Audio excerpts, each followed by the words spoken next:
Kecelakaan tuh udah identik sama sesuatu yang serem gak sih? Mau korbannya anak kecil sampai orang dewasa. Iya. Nah, kali ini gue pengen cerita tentang kecelakaan yang gak sengaja menewaskan ibu hamil. Aduh, kasihan banget anjing. Jadi kejadian ini tuh terjadi di tahun 2000-an di daerah Jakarta. Ada seorang ibu hamil yang usia kandungannya tuh hampir 9 bulan, udah gede banget dan siap buat nunggu lahiran. Aduh, ngilu banget anjing gue bayanginnya. Nah, sekitar jam 9 pagi, di gang yang lumayan lebar dan kanan kiri tuh ada rumah warga, si ibu ini tuh lagi mau nyebrang sendirian. Pas dia nyebrang ada mobil dari arah kanan, kecepatannya tuh sekitar 60 km per jam, ngehantam ibu hamil ini. Ya Allah. Terus langsung ketabrak, jatuh dan pingsan di tempat. Nah, yang nabrak ini tuh perempuan, umurnya sekitar 25 tahun, dan ternyata dia tuh lagi belajar bawa mobil di gang itu.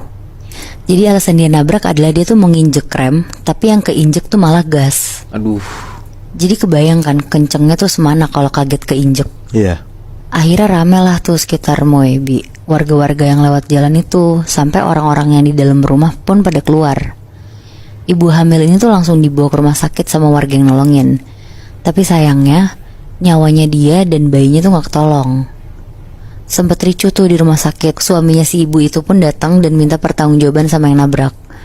Akhirnya diproses lah secara hukum, dan hasilnya si penabrak perempuan, kita sebut aja namanya Lisa, masuk penjara selama kurang lebih 6 tahunan Moebi. Oh, oke. Wow. Nah, gue mau ceritain dari sisinya si Lisa ini selama dia di penjara. Jadi pas dia masuk penjara, dia itu kondisinya masih shock berat karena nabrak. Ditambah ada korban yang sampai meninggal juga kan. Iya. Sebenarnya bisa dibilang dia tuh agak stres dan jadi orang yang beda banget lah. Lisa jadi sering nangis di penjara, bahkan tidurnya pun jadi susah. Nah, jadi sekitar 6 bulan kemudian, ada satu malam pas Lisa lagi siap-siap mau tidur, di sel itu tuh kira-kira ada sekitar 10 orang lah, perempuan semua. Mereka juga tidurnya sempit-sempitan. Terus karena isinya 10 orang dan udah agak lama, jadi mereka kan udah punya posisi tidur masing-masing, dan udah kenal satu sama lain. Nah, si Lisa nih ke kamar mandi Moebi. Dia mau buang air besar, dan posisi kamar mandinya tuh di dalam sel itu juga. Jadi pas Lisa lagi jongkok, kan masih bisa ngeliat ke depan tuh jadinya.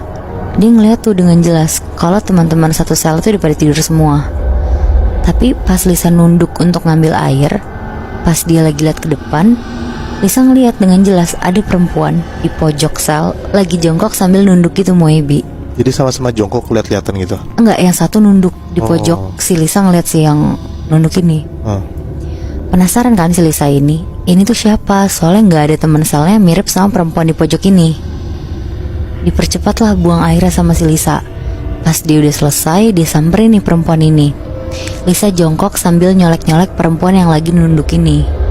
Pas perempuan ini nengok, Lisa ngeliat perempuan ini tuh mukanya berdarah-darah, dengan posisi di tangannya tuh lagi gendong bayi yang juga berdarah-darah. Wow. Lisa kaget banget, dia teriak-teriak sampai satu selnya dia tuh pada kebangun. Tapi setelah teman-temannya kebangun, sosok perempuan ini tuh langsung hilang semua Moebi. Di situ Lisa nangis-nangis ke teman-temannya dan ngasih tahu kalau dia tuh ngeliat sosok perempuan gendong bayi, dan ternyata itu tuh perempuan yang ditabrak 6 bulan lalu sampai meninggal. Shit. Nah, besokannya Lisa tuh seharian cuma bisa diem dan baca-baca doa doang, karena dia tuh takut banget di situ. Dan dia tuh tahu banget kalau sosok perempuan ini tuh sosok perempuan yang ditabrak waktu 6 bulan lalu. Sampai akhirnya malamnya nih, Lisa mutusin untuk cepet-cepet tidur karena dia tuh gak mau jadi orang yang paling terakhir buat tidur lagi, karena biar dia gak ngeliat macem-macem kan. Terus sekitar jam 10 malam, dia tidur sebelahan sama temennya. Nah, pas udah ketiduran, Lisa tuh mimpi dia lagi jalan di jalanan, tapi anehnya dia tuh lagi gendong bayi gitu. Dia pun di mimpi itu bingung kalau itu tuh bayi siapa. Tapi ya di mimpi itu dia tetap jalan sambil ngegendong bayi ini. Terus Moebi, dari arah kanan, pas Lisa mau nyebrang, ada mobil kenceng banget langsung nabrak si Lisa. Anjing, jadi kayak apa yang dia lakuin kemarin ya? Iya bener Moe. Di situ Lisa tuh langsung jatuh, tiduran. Dia gak bisa gerak tapi masih bisa ngeliat sekitar. Dan pas mobil yang nabrak dia itu turun dari mobil, Lisa ngeliat sosok perempuan itu lagi jalan ke arah Lisa dan ngambil bayi yang ada di pelukannya si Lisa itu. Sambil perempuan itu kayak nangis-nangis ke Lisa gitu. Di situ Lisa langsung kebangun dari mimpinya ini. Dan pas dia kebangun, dia langsung kayak berdiri di posisi duduk gitu karena kaget. Dia lihat sekitar lah, ternyata udah pada tidur semua tuh teman-temannya. Akhirnya dia nenangin diri dulu, terus dia tiduran lagi. Nah pas dia tiduran, dia nyoba ngehadap ke kanan. Nah pas dia ngadep ke kanan Bi, dia tuh hadap-hadapan sama sosok perempuan yang lagi gendong bayi itu sambil nangis-nangis. Si sosok ini tiduran juga? Tiduran juga, jadi mereka tuh sambil saling tiduran, terus hadap-hadapan posisinya. Anjing. Di situ Lisa langsung balik badan, nangis-nangis dan merem.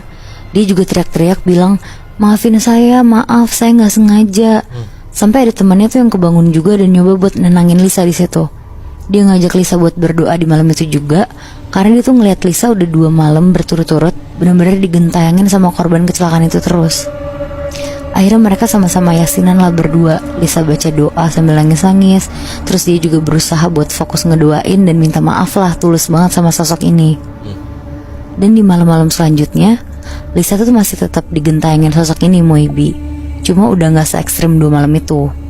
Paling kalau misalkan Lisa lagi berkegiatan di luar sel, sosok ini tuh ngeliatin Lisa dari jauh, terus hilang. Kalau malam-malam perempuan ini tuh cuma duduk di pojokan ngeliatin Lisa doang. Tapi akhirnya tuh Lisanya juga gak berhenti lah bacain Yasin tiap malam buat si almarhumah ini sama bayinya. Jadi lama-lama sosok ini tuh jadi hilang pelan-pelan juga.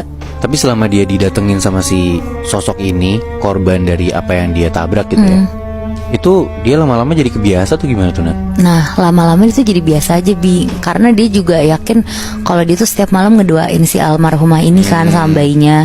Jadi maksudnya dari hati dia tuh juga dia udah tulus buat minta maafnya gitu loh. Beda dari 6 bulan yang lalu kan, dia belum ada minta maaf sama sekali. Gue jadi mikir kayak si Lisa ini kan digentayangin kan Nat? Sama sosok yang dia tabrak. Iya. Gue jadi kepikiran gitu loh. Di luar sana kan banyak banget ya kecelakaan-kecelakaan yang terjadi. Dan gue gak tahu apakah si arwah-arwah yang ditabrak ini gentayangan atau enggak gitu loh. Bisa jadi kalau misalnya orang yang udah ditabrak dan dia meninggal, menurut lo apakah si sosok ini bakal gentayangin orang yang nabrak dia ya?